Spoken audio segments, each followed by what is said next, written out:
నమస్కారం. మళ్ళీ మనీ మాట్లాడుతున్నందుకు చాలా సంతోషంగా ఉంది. ఇవాళ శనివారం. నిన్న ఒక జంబో ర్యాలీ అయింది అని చెప్తారు. ఒక రిలీఫ్ ర్యాలీ అది. ఇవాళ అమెరికా ఏటవుతుందని మనకు అవసరం లేదు. మండే నైట్ ఏటవుతుందన్నది ముఖ్యం మనకి. అదవుతున్నది మూడ్ డిసైడ్ చేస్తుంది. నిన్న షార్ట్ కవర్ ఉంచుకుంది ఉండవచ్చు. అంతా ట్యూస్‌డే మనకి క్లారిటీ తెలుస్తుంది. ఈరోజు చాలా క్వెషన్స్ మీకు అడుగుతాను. మీరు కూడా చాలా క్వెషన్స్ అడిగారు. ఆ క్వెషన్స్ అంతా పట్టుకొనొచ్చున్నాను. మోర్ ఓవర్ మీరు చెప్తున్నట్టుగా వారన్ బఫెట్ స్టైల్‌లో నేను ఒక ట్రై చేశాను. ఒక పెద్ద ఫెయిల్యూర్ లెవెల్‌లోనే ఉన్నదిప్పుడు. దాని గురించి ఒక సార్‌తో అడగాలి అని అనుకుంటున్నాను. మార్కెట్ ఏమో 20% పడుతుంది. బ్లాక్ రాక్ తోనక యజమాని చెప్తున్నారు. 20% గాని పడిందంటే మనం భరించడం మన వల్ల చాలా కష్టం. మీరు భరించలేరని ఎవరు కాల్ పడుతున్నారు. అమెరికాలో 20% పడలేదా? ఇక్కడ కూడా 20% పడడానికి ఛాన్సెస్ ఉంది. అందుకే మీకు చెప్తున్నాను. టిఫిన్, కాఫీ రేంజ్‌లో తీసుకోండి అని.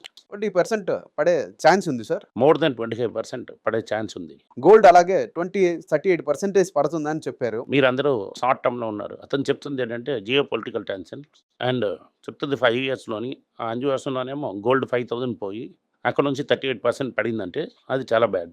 దాంట్లోనేమో రూపీనేమో డిప్రిషియేట్ చేస్తూనే ఉన్నాం. అప్పుడు వస్తున్నప్పుడు 85 ఇప్పుడు 86. చైనా అవుతున్నది ఆల్ టైమ్ లోకెళ్ళింది.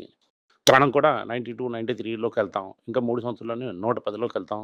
మీ తనక డాలర్ వేరే, ఆళ్ళ తనక డాలర్ వేరే. మీకు ఫుల్లీ రూపీ ఈక్వేషన్ తెలీదు. మీకు ఫుల్లీ గోల్డ్ డాలర్ ఈక్వేషన్ తెలీదు. అది జియో పాలిటిక్స్‌లో ఎలా కనెక్ట్ అయిందని మీకు అసలు తెలీదు. ఇదంతా ఒక రోజులో మీరు తెలుసుకోలేరు. సో, మీరు దీనికి ఒక ఫీలింగ్ ఉండవలసిందే. మీరు స్పెక్టాక్యులర్‌లీ రాంగ్ కూడా ఎళ్ళొచ్చు. చాలా తప్పు చేయొచ్చు.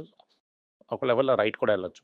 ఒక రోజు, 2 రోజులు, 3 రోజులు దీంట్లోని హైలోని పెద్ద ఇది లేదు.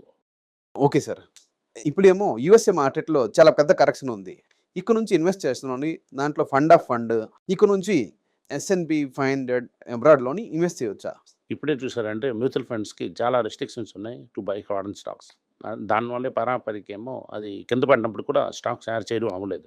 మీరు ఒక బుద్ధిశాలి దీంట్లోనే గనుక చేశారంటే మీరు హెవీ ప్రైస్ చేయడానికి ఛాన్స్ ఉంది. హెచ్‌డిఎఫ్‌సి, ఐసీఐసీ ఆఫర్ చేస్తది ఆ సర్వీసెస్. దాని రూట్ ఎళ్ళానంటే కాస్ట్ చాలా హైగుంటుంది. సో, మీరు you should know how to do the operation correctly. అందుకు మీకు కొన్ని స్కిల్స్ కావాలి. ఈ టైంలోనేమో మార్కెట్‌లో చాలా ఎక్కువ వేయకూడదని లారీ ప్రింక్ చెప్తున్నారు. నేను కూడా చెప్పానది. టిఫిన్, కాఫీ రేంజ్‌లో నెయ్యండని. చాలా రోజుల నుంచి చెప్తున్నాను. మీరెప్పుడు అదే చెప్తున్నారు సార్. ఎప్పుడుమే కాదు. అతను ముందే ఫీస్ తీసుకునేవారు. ఇప్పుడు ఆల్రెడీ ఎస్ఎన్‌పి 500 52 వీక్ లోలో ఉంది. ఇప్పుడు ఇండెక్స్ ఎంతొచ్చిందో మీలా జొమాటోలో స్టాక్ అని పెట్టి జొమాటో మనం తీసేసామంటే 1500 పాయింట్స్ 52 వీక్ లోకొస్తుంది. మీరు కూడా ఆ లెవెల్‌లోనే వస్తారు. ఇంకోటేంటంటే చాలామంది ఏంటి చెప్తున్నారంటే పటాస్ నుంచి పడింది. ఇంటర్నేషనల్ లెవెల్‌లో అన్ని మార్కెట్‌లు పడింది సార్. పటాస్ నుంచి పడింది. మనం ఎక్కడి నుంచి స్టార్ట్ చేసామని ఒకటుంది. కర్ణాటక బ్యాంక్ ఏమో రూ. 35 కింద పడిందని నేను బాధపడాలి. ఐటీసీ రూ. 154కి కింద పడిందని బాధపడాలి. 400 పోసినప్పుడు బాధపడకూడదు. ఇలా దాంట్లోని 10లోని 4 అలాట్ అవుతాయి. రూ. 35 కింద రూ. 150 4కి కిందకెళ్తుంది. అప్పుడు పులి విక్కలం.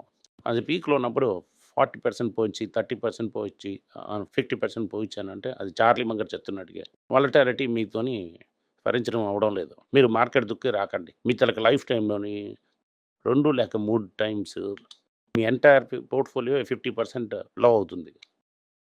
Not single stock. Entire portfolio ఏమో డౌన్ 50% వస్తుంది. ఎవ్రీ డే మీరు ఓపెన్ చేసి మీ తలకు వాల్యూ అదని చూసారంటే మీ తల మార్కెట్‌లో ఉండవలసిన లాయకే కాదు మీరు. సంవత్సరంకి ఒకసారి చూస్తే చాలు. నేను రూ. 60 కొని అది రూ. 1000కెళ్ళి 600కొచ్చి మళ్ళీ అమ్మేసినా కూడా 60-600 తీసామంటే 10 టైమ్స్ లాభం. అది మేము చూడలేము. మేము రూ. 400 లాస్ అయిపోయింది అదే మేము చెప్తాం. నేను చెప్తాను ఒకటి. నా తలకు వర్స్ట్ ఎక్స్‌పీరియన్స్ ఒకటి.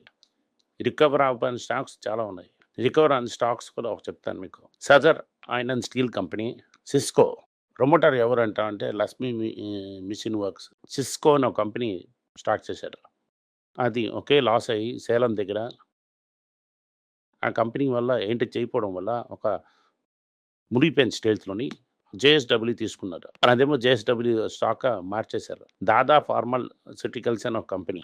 అలాంటి కంపెనీ ఉందని మీకు తెలీదు. సన్ ఫార్మా తీసుకొని ఇప్పుడది సన్ ఫార్మా షేర్‌గా ఉంటుంది. అది బోనస్ తీసుకొని చాలా షేర్స్ అయ్యి అది సంటర్మ విభజించి నేను ఎందుకు చెప్తున్నానంటే, if you look at things aspects of eternity, you become part of the eternity. పెద్దతను వెళ్ళిపోయారు. అన్న టాటా కంపెనీ ఉంది కదా ఇప్పటి వరకు. Okay sir. వారన్ బఫెట్ ఏమో జపాన్‌లోకి ఎళ్లి అప్పు తీసుకొని ఏదో చేస్తాను అంటున్నారు. అది కూడా చెప్పండి సార్. కాపీ చేస్తావా? ఓకే. అదేంటని చెప్పండి సార్ ఫస్ట్. నేను కరెక్ట్‌గా అర్థం చేసుకున్నానా? ప్రజలందరూ చూస్తున్నోళ్ళు కూడా కరెక్ట్‌గా అర్థం చేసుకున్నారా? సాటా చెప్పినా కూడా ఎక్కుతది. వారన్ బఫెట్ 130 ఉన్నప్పుడు ఎళ్లారు. ఈ రోజు కూడా అప్పు తీసుకున్నారు. 0%లోనే అప్పు. 0.12 రూ. 12 పైసా వడ్డీ పర్ ఇయర్. 40 మంత్స్. ఇయర్‌కేమో 0.012 20 ఇయర్స్‌కి అప్పు తీసుకొని, ఆ డబ్బులు తీసుకొనెళ్ళి జపనీస్ స్టాక్ మార్కెట్‌లోని 1 ½ ఇయర్ ముందు పెద్ద 5 ట్రేడింగ్ హౌసెస్ తీసుకున్నారు. తీసుకున్నప్పుడు దాని తనకు డివిడెండ్ ఈల్డ్ అవుతుంది 5%. ఓకే. అదిదా సార్. నేనేదో ట్రై చేస్తాను కరెక్ట్‌గుంది. డివిడెండ్ ఈల్డ్ అవుతున్నది 5%. ఇవంతా ఏమో చైనా నుంచి కార్ చేస్తున్న కంపెనీస్. 5% తీసుకొని ఇది తనకు డివిడెండ్ ఈల్డ్ అవుతున్నది 5%. అప్పుకేమో 0.25 ఫ్రీగా స్టాక్ తీసుకొని వచ్చిన డివిడెండ్ నుంచి అప్పు క్లోజ్ చేస్తుంది. Okay sir. This is lesson for us. Thank you sir. ఈ వీడియో గనక నచ్చిందంటే ఈ వీడియోని లైక్ చేయండి, షేర్ చేయండి. ఈ ఛానల్ కూడా సబ్స్క్రైబ్ చేయండి. Thank you. నమస్కారం.